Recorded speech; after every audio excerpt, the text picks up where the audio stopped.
Hello, my name is Angelette Pritchett with Missouri Department of Higher Education and Workforce Development. Our equity project began a little over a year ago with a vision for addressing inequities and educational disparities for Missouri citizens. The department's desire is to build a careful process for addressing inequities and to show our commitment toward equitable outcomes for all Missourians aligned with our vision to empower every Missourian with the skills and education needed for success. The Building Bridges series is an informative look at how Missouri's colleges and universities and community organizations are addressing equity.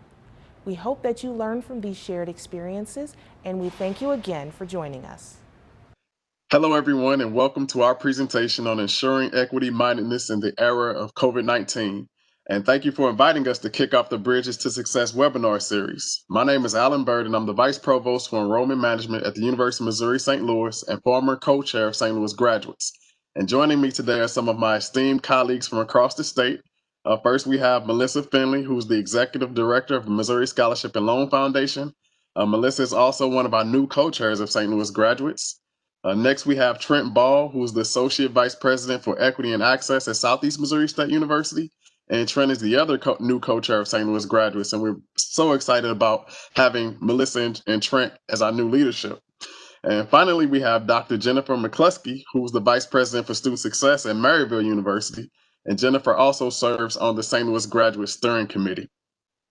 We are all here today as representatives of St. Louis graduates, which is a collaborative network focused and committed to eliminating equity gaps in degree completion for low-income students and Black students.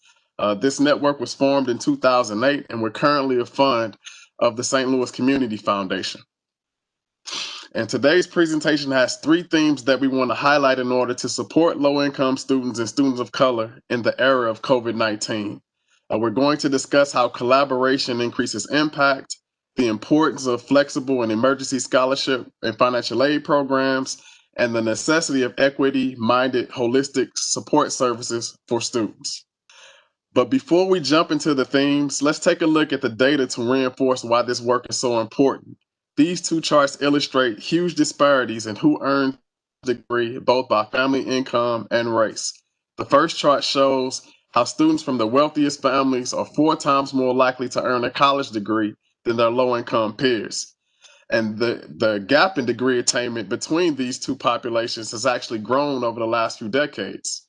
The second chart shows that there's a 16-point gap between Black adults with a college degree and the adult population overall. And at St. Louis graduates, it is our goal to eliminate these gaps.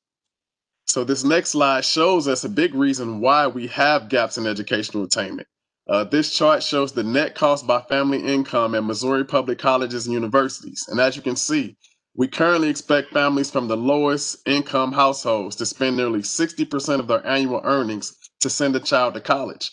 This is simply outrageous, and we have to do better.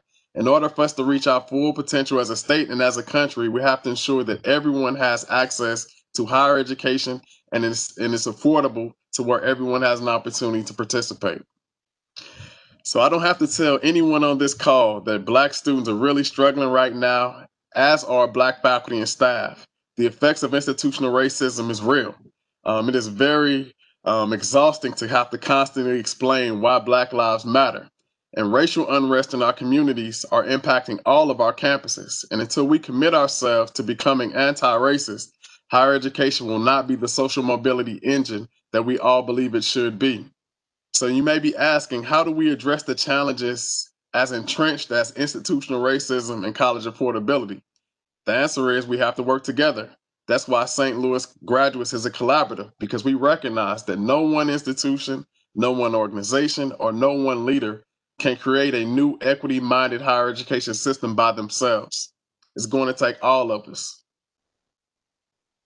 And this leads to the St. Louis Graduates Theories of Change. So this slide is a slimmed down version of our 5-year strategic plan.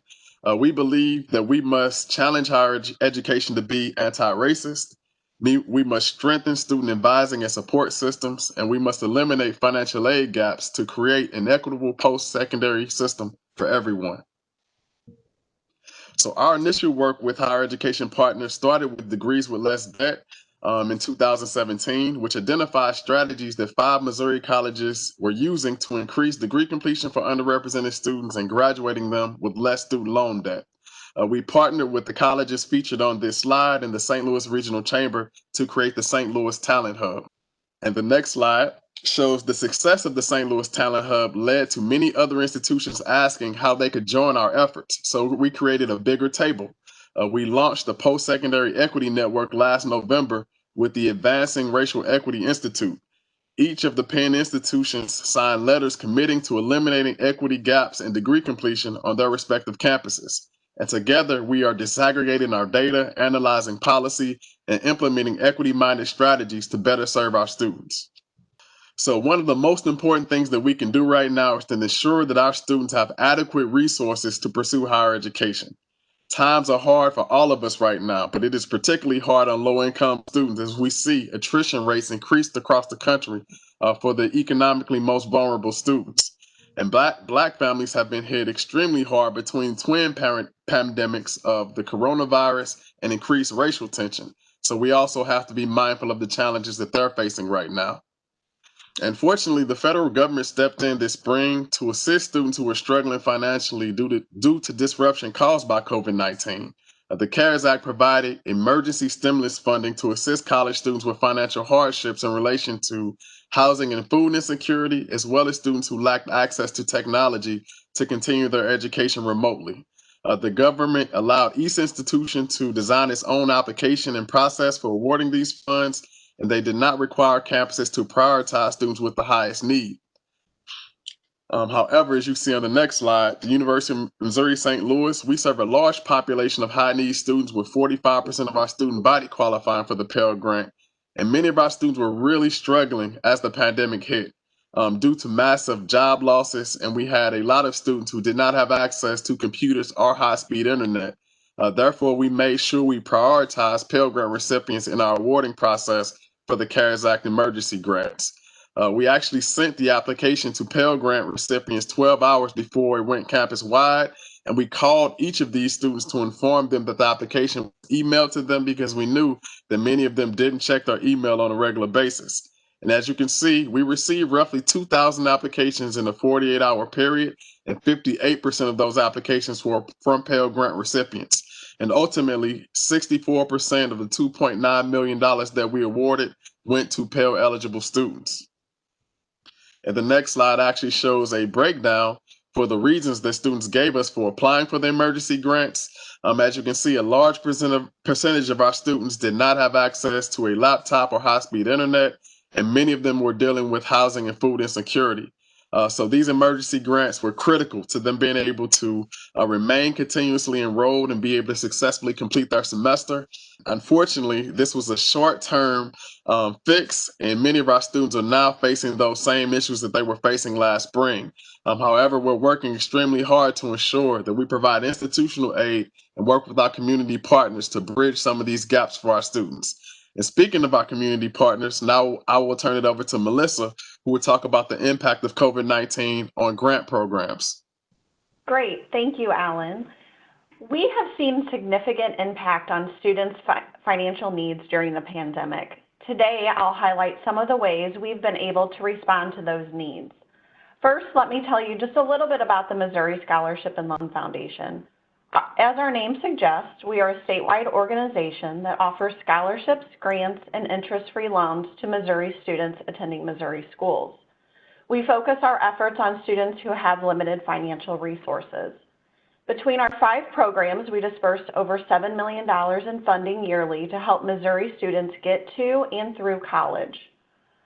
All of our programs have a need component. So today, I'm going to share information about 2 of our programs in particular: our Finish Line Degree Completion Grant for students with back balances and our Director's Choice Emergency Grant. We piloted the Finish Line Degree Completion Grant in 2019-20 academic year as a test to see what kind of information we could find out about back balances. As an organization, we have been discussing a program to be able to help students who, for lack of better wording, were held hostage by a back balance. We wanted to help them across that finish line to get a degree. Through our work with financial aid offices and other nonprofit organizations like St. Louis Graduates, we learned that other organizations who have created forgiveness programs, we learned kind of what they're doing, and this collaboration helped us shape the criteria and launch our program. So at this point, we believe that across the nation that we're the only statewide program for past due balances. A couple of things I wanted to mention is we intentionally kept the criteria flexible because we wanted to help as many students as possible. We do require the student to submit a degree completion plan as well as the bill showing the back balance. And then the next slide gives you some averages so far for this program. You'll see that the total average back balance students have is around $1,700. As far as the EFC, we accept the current EFC or the last known EFC as long as it's less than $12,000 or 12,000 EFC. So schools reached out to students with a back balance, and so they wouldn't know if that student what the current EFC is. So that's why we accept the last known EFC. Again, we just wanted to keep it very flexible. So the average age of the students for our program turned out to be around 30 years old. So far, over half of those recipients are Black, and the average hours remaining to complete a degree is less than 30 hours.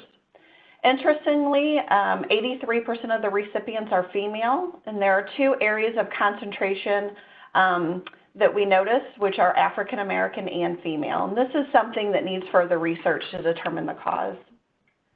I wanted to mention that during the pandemic, applications for our degree completion grant just suddenly stopped. We do have an emergency grant that was already in place, which drastically increased during the pandemic. So flexibility and the changing needs to meet the changing needs of the students was key. Also to meet the needs of the institutions is very important. So the next slide highlights our Director's Choice Emergency Grant. And our experience with programs shows the importance of flexible financial aid and just-in-time support for students. So schools across the state are set up differently. Some offices are more hands-on, and we see that in our programs as schools utilize the emergency grant and completion grant at different levels. The goal of the emergency grant is to keep students in school and persisting through a difficult situation. So it is a one-time emergency grant targeted for students facing an emergency. And the student submits a description of their emergency, and then the financial aid director would support that request. And the next slide shows some averages of that program. The average EFC of students receiving the grant is just over $2,000. The average age is around 26. So similar to the Finish Line program, the average age is not that traditional student. And there's a high number of recipients that are female. And then finally on the next slide, the chart demonstrates the dramatic increase of emergency grants during the pandemic. So between March 13th and May of 2020, we funded more emergency grants in the 2-month period that we did in the full previous academic year. So far this year, the demand continues to be strong for this program in particular. And now I'll turn it over to Jen, who will share how Maryville is increasing affordability for its students. Thank you so much, Melissa. And I'd like to give a few of the strategies that Maryville is employing to help with everything that we are committed to. So one of the things is a phased approach to bend the cost curve for students and their families. And really it is a phased approach as students and families pursue higher education, particularly focused on first generation, low income, and students of color. This fall, Maryville reduced tuition by 5%.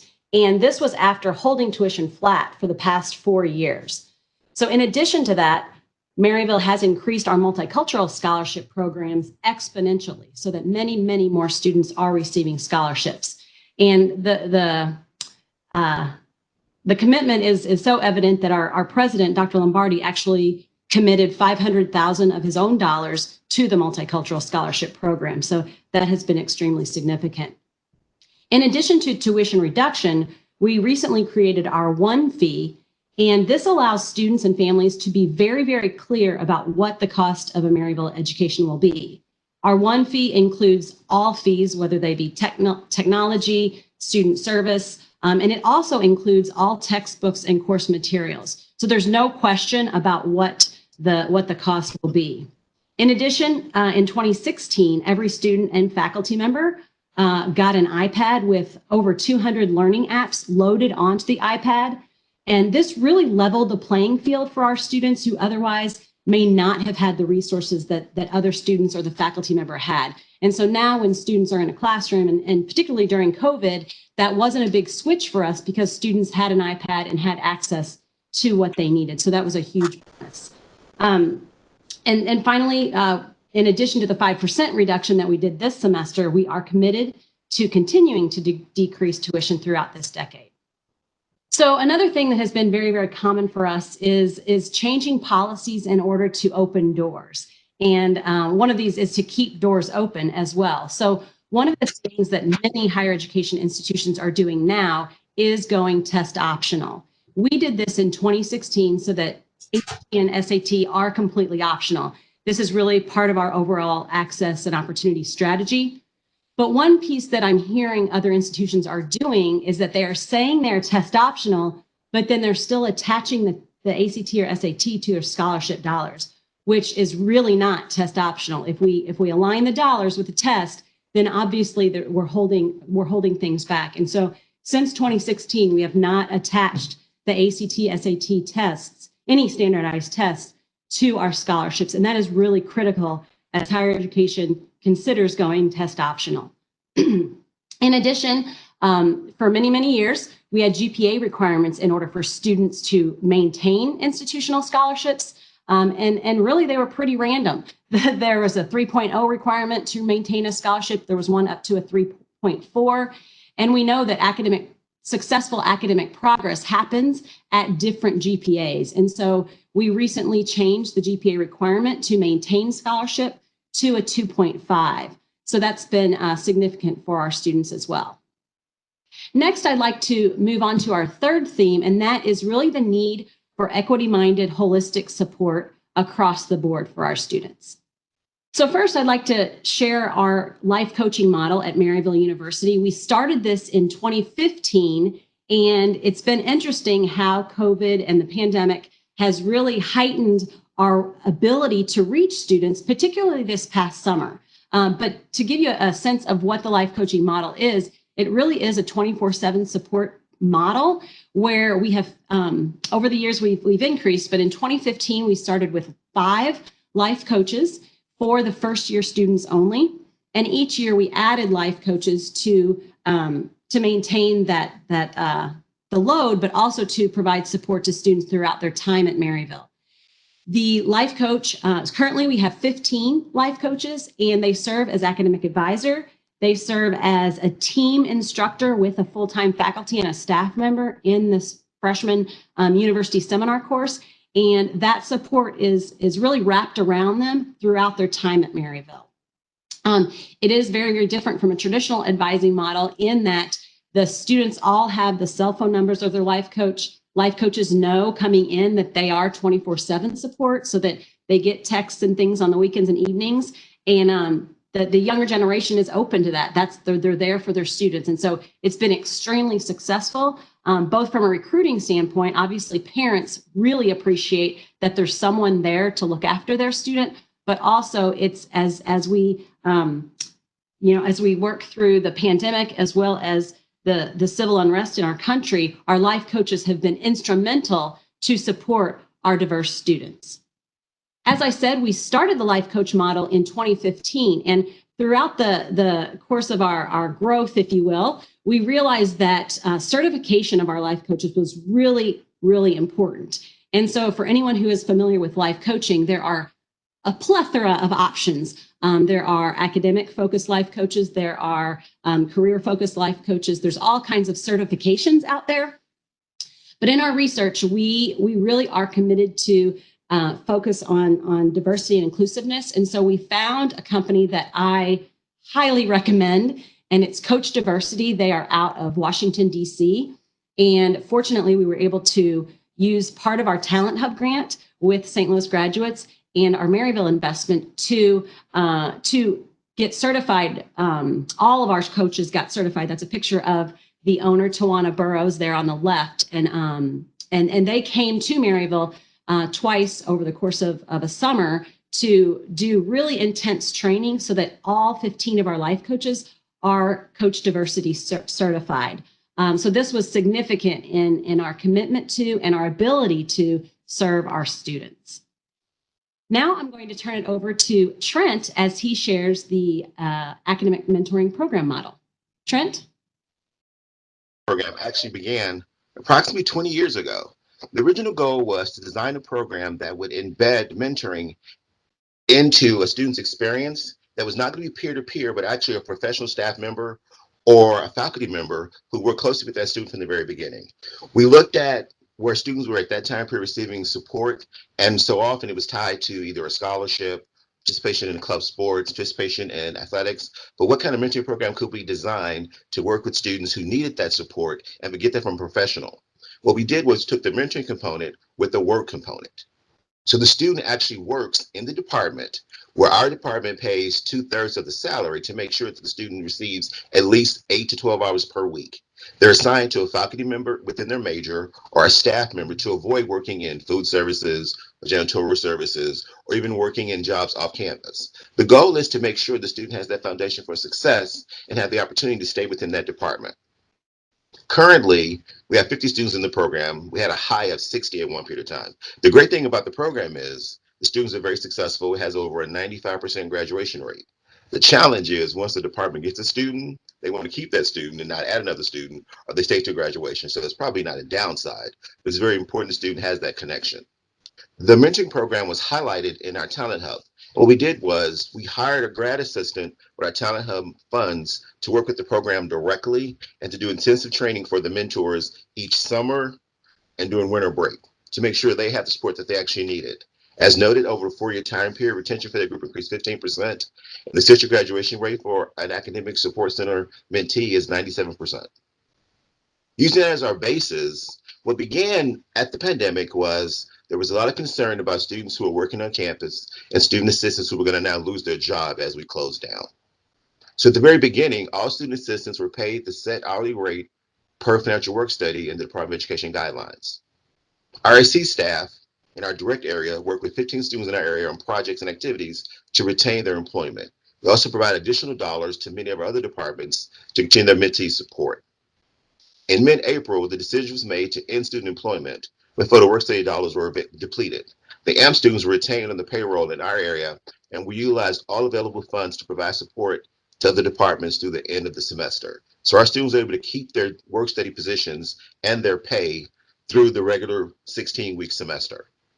We continue to pay student workers after university stopped in the spring, and we paid 15 of the 50 over the summer. During the development of our SSS, our recent TRIO grant, when we wrote the proposal, we thought the AMP program itself needed to be embedded within that program. So we put in $15,000 in the budget for our TRIO program to provide TRIO students AMP opportunities. I like to say we had our own CARES Act in our campus.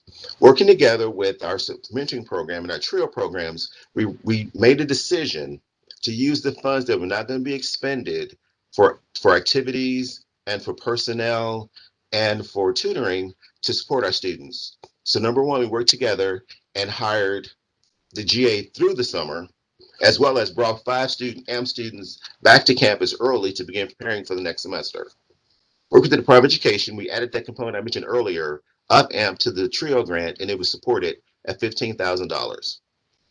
We looked at what we had left in our TRIO program budgets. At that time period, we had close to $100,000, in fact, about $110,000 that was not going to be expended through our SSS program at McNair.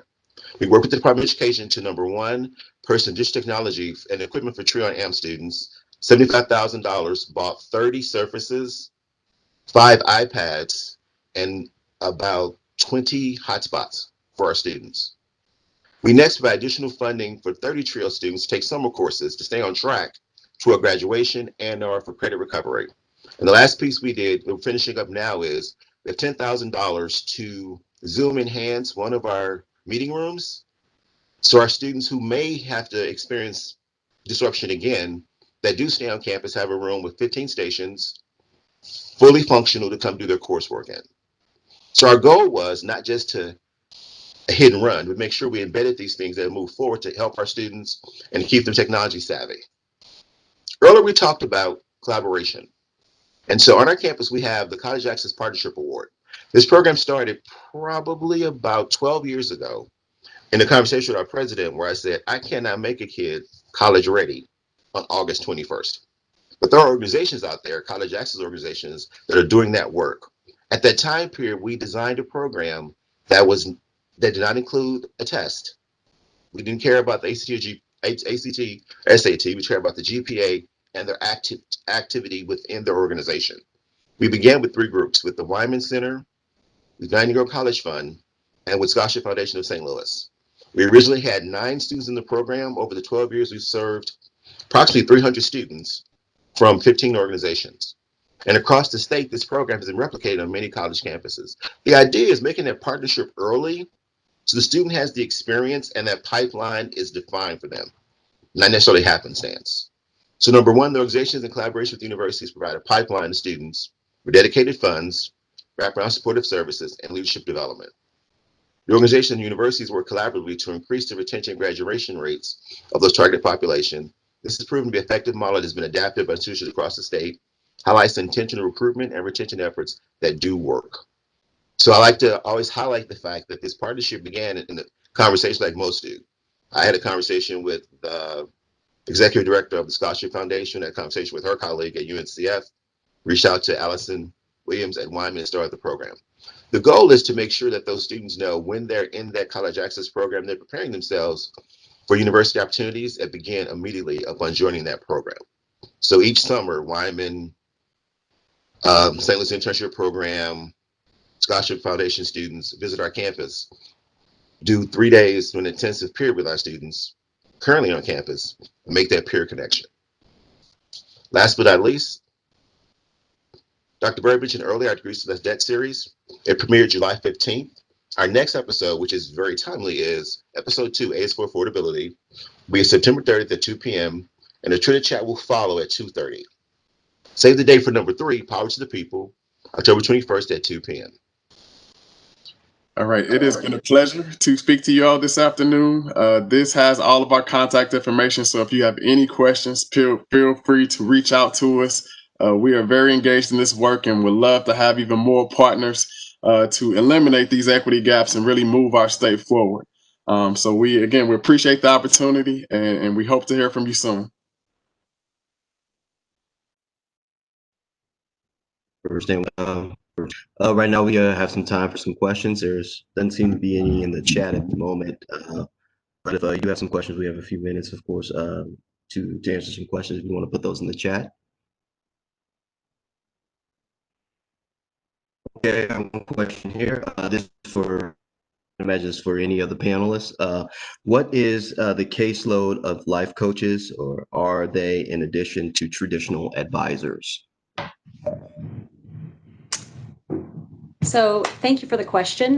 This is Jen from Maryville, and the caseload of the life coaches is an ongoing question. And for our highest need group, which is the first year students, the caseload for each life coach is about 50 students. So they serve 50 students, and they do teach those 50 students the university seminar course that I referred to. At the end of a student's second year, so in the spring, traditionally, in the spring of their sophomore year, or transfer students right away out of the gate, they also get paired with a faculty mentor who serves as their faculty academic advisor. So the caseload, if you will, of the advising component is around 100, 150 total in that first and second year, if you will. And then the advising portion, it moves to a faculty mentor within their discipline. And the students do have say, and they do get to pick in some ways who that faculty mentor is within their discipline. And the life coach stays with the students throughout. Okay, great. Thank you so much. Appreciate it. Yes, sir. We did have a link. Ms. Lowe want to put in a link for degrees with uh, degrees with less debt information. She put in the link in the chat. So if you want to access that link, it's there. Any other questions? See any here? Oh, here we go. Um, how do those doing the work get the information about the work when the FA office is not fully on board with equity mindedness?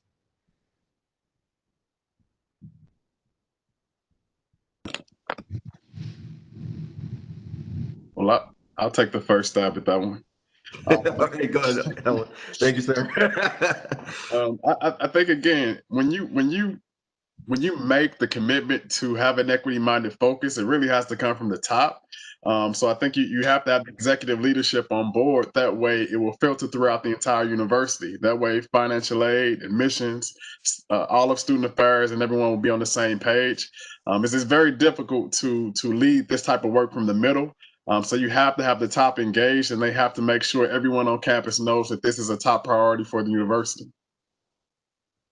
Great. Thank you. Anyone else on the panel? I would just add to that that at Maryville, it has been a key focus in our human resources office that the recruitment of who works in financial aid, equity mindedness is a part of every hire, so that the conversations are had about how diversity, access and opportunity, and student success. That's why we're here, no matter what seat you're in at the institution. So from the HR standpoint, the recruitment of the right people, not just hoping the right people will apply, but having equity mindedness type questions in every stage of the interview process, whether you're in financial aid or admissions or anywhere across the board.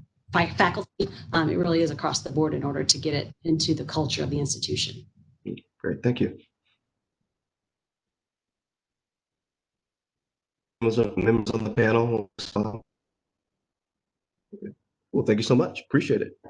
Next question would be, how do you see the role of community colleges in terms of access, cost, and success? How do you work to onboard transfer students? Well, again, I think community colleges play a vital role in providing access to higher education. As a matter of fact, with the state of the economy and the way that things are going, the community colleges are going to be key to adults being able to come back and retool their skills for the pre-COVID workforce.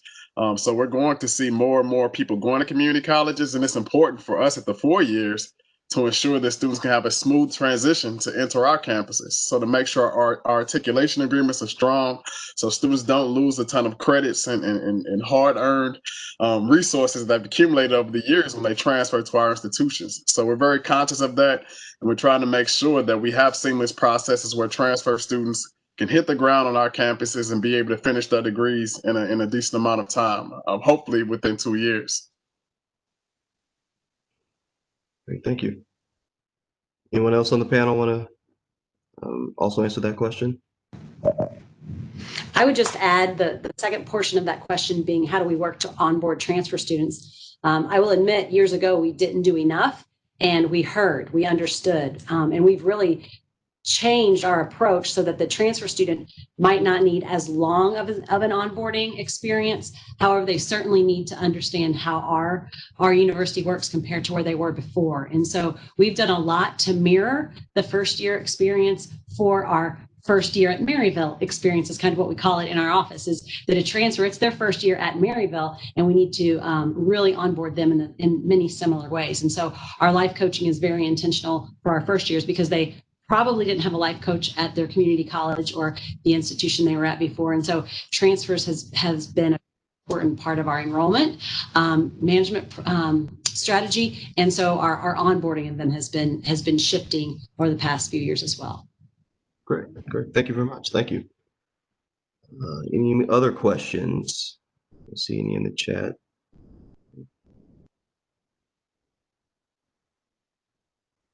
Okay, I guess I'll just ask if any of the panelists would like to make a couple final remarks, if any. This is Melissa. It looks like there is a question in the Q&A. Oh, there is. I'm sorry. I think it's more for the institutions, but Can you elaborate on how you are awarding scholarships when moving test optional, was the question in the Q&A. Ah, I can see the Q&A. Oh, there it is.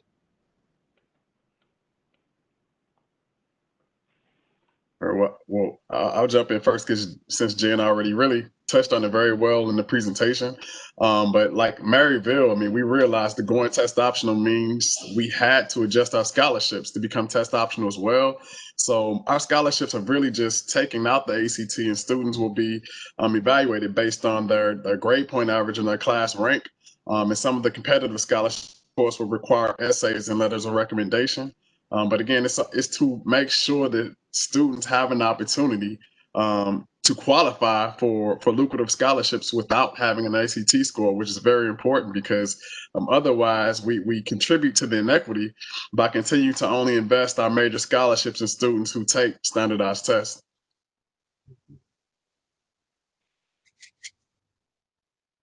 Cool, thank you. What would be the best or most efficient way to share with local high school students which local campuses have access and equity programs for underrepresented students and what these programs entail? I'm going to take a moment and just give a shout out to the St. Louis Graduates Professional Development Institute for high school counselors, which we do every other Friday as workshops for high school counselors and college access advisors. They are free. You can find information on our website. We have one tomorrow in partnership with MassVAP on financial aid, and they are open to counselors across the state of Missouri and Southern Illinois. But if Jen or Alan or anyone else would like to expound on what you can do from an institutional perspective, that would be great. And then Jen, there was a question too from Erica Ellard. I believe the life coaches are still providing 24/7 service and assistance. What is the turnover of people in those positions? Great question. So I alluded to it a little bit, but we have also added that into the hiring process. And so I think in our early years, our turnover, like 2015 to 2017, as we were still, I would say, feeling our way, learning from, growing, understanding what the position is.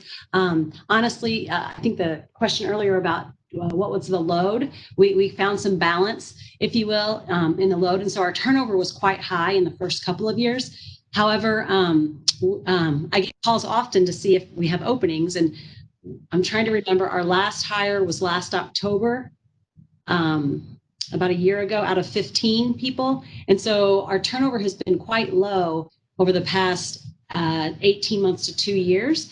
However, we really try to help. When we say 24/7, students know that. Very rarely do people take advantage of that, if you know what I mean. And so we have added much more flexibility, particularly with COVID. So this year, actually this fall, the life coaches completely chose their hours, when they're here, when they're at home, those types of things, which feeds into the ability for them to have some say in that, knowing that they've extremely proven themselves as a team to be extremely responsive, and students and parents are really reaching out to them at, in the evenings, on the weekends, things like that.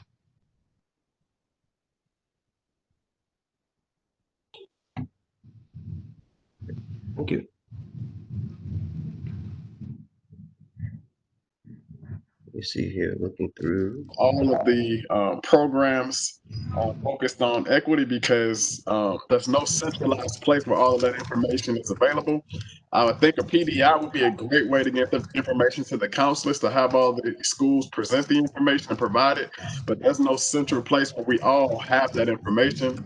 And it varies from school to school in terms of the type of TRIO programs they have, the support offices, diversity scholarships, mentoring programs. I mean, all of the campuses have those things, but I haven't seen them available in one place. So I think PDI would be a great start, and the universities probably need to do a better job of consolidating that information to get out to the public.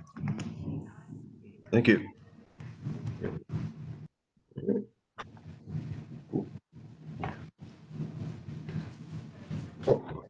I think I just one. I do have one. Is there another way to find information on grants and that is available for sharing, or is it just given to the offices? this is Melissa, and I wanted to mention, as far as scholarship opportunities across the state, there is a website called myscholarshipcentral.org, and it's a central place for students to find scholarships across the state. So that would be a good resource. Thank you. And then I was just going to also, just as far as kind of a closing thought too, just, there's a lot of students that are facing a lot of struggles, and by focusing on need-based financial aid, those non-financial supports that are happening at those institutions and statewide collaboration, we can really make a difference together. Great, thank you. Okay, here we go. One more. How are institutions of higher learning addressing the issue of equity, mindedness with the underserved population of justice-involved individuals?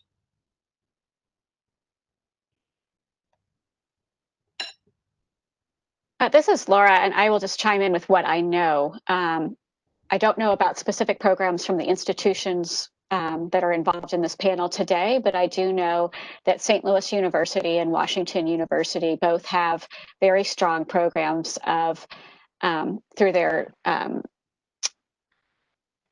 university college programs in partnership with prisons across the state of Missouri, so that students can earn an undergraduate degree while they are incarcerated. And there is a national network, I don't remember the name of it precisely, but you could Google it, of higher ed programs that support incarcerated individuals. But I do know that St. Louis U and Washington U are considered national models in that regard. All right, well, thank you so much. If there anything else, thank you so much for joining us today. If anyone listen or anyone from our staff, do you want to say anything? We want to close out. Okay, we'll just close out here. Yes, thank you for attending this webinar. As you can see on the screen, you can visit our webpage for more information about the webinars, including the presentations. Also want to plug our Equity Week, which is October 26th through the 30th. So you'll be seeing some more information about that as well, I'm sure, in the coming weeks and so forth. But I thank you all for joining us today. And really hope you have a good afternoon. There's nothing else from anybody else from our panel or from our staff. Thank you so much for joining us. Have a good one. Thank you, panelists, very much for the presentation as well as answering questions. Really appreciate it. Thank you.